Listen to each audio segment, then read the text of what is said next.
حضرت واصف علی واصف فرماتے ہیں کہ یہ جیون ایک کہانی ہے اور یہ کہانی بڑی پرانی ہے۔ پہلے بچے کے ساتھ ہی کہانی پیدا ہو گئی، پھر کہانی سے کہانی اور پھر کہانیاں ہی کہانیاں، ایک جال ہے۔ وجود آدم سے پہلے بھی کہانی تھی اور آدم کے بعد تو کہانی کا باقاعدہ آغاز ہو گیا ہے۔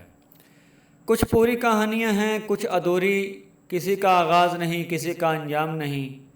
فردوس بری کا قصہ، طاغوت، ابلیس اور دانہ گندم۔ پھر سفر سوئے زمیں ایک مکمل کہانی ہے۔ چھن جانے کے بعد جس مقام کی دوبارہ تلاش شروع ہو جائے اسے جنت کہتے ہیں۔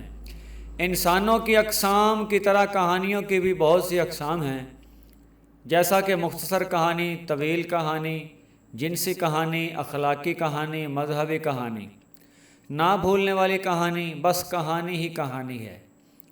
کہتے ہیں کہ ایک نالے پر نہایت ہی تنگ پل تھا، مشکل سے پاؤں رکھا جا سکتا تھا۔ ایک دفعہ دو نادان بکریاں آمنے سامنے سے پل کے درمیان آ گئیں۔ جگہ تنگ تھی، دونوں نہیں گزر سکتی تھیں۔ واپس جانا بھی مشکل تھا، ایک دوسرے کو کوسنے لگیں کہ تم نے میرا راستہ روکا ہے، اور جھگڑا شروع کر دیا اور باتوں باتوں میں سینگوں کا استعمال شروع کر دیا۔ نتیجہ کیا ہوا؟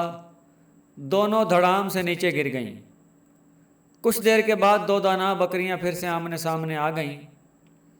انہوں نے غصہ کرنے کی بجائے صورتحال کا جائزہ لیا، سینگوں کی بجائے عقل سے کام لیا۔ ایک بکری بیٹھ گئی اور دوسری نے اس کے اوپر سے گزر کر اپنی راہ لی اور دونوں بچ گئیں۔ آپ مزید فرماتے ہوئے لکھتے ہیں کہ وہ دن گئے جب بچوں کو سکول میں گلستان بوستان کی کہانیاں پڑھایا کرتے تھے، جن کو سن کر معاشرہ با اخلاق پیدا ہوتا تھا۔ آج جو کچھ ہو رہا ہے ویڈیو کی کہانیوں کا اثر ہے۔ جنسی تشدد اور دہشت گردی پہلے فلموں میں دکھائی جاتی تھی اور اب سماج میں اسے دیکھا جا سکتا ہے۔ جب ذہن پختہ ہو جائے تو اصلاح کا امکان کم ہو جاتا ہے۔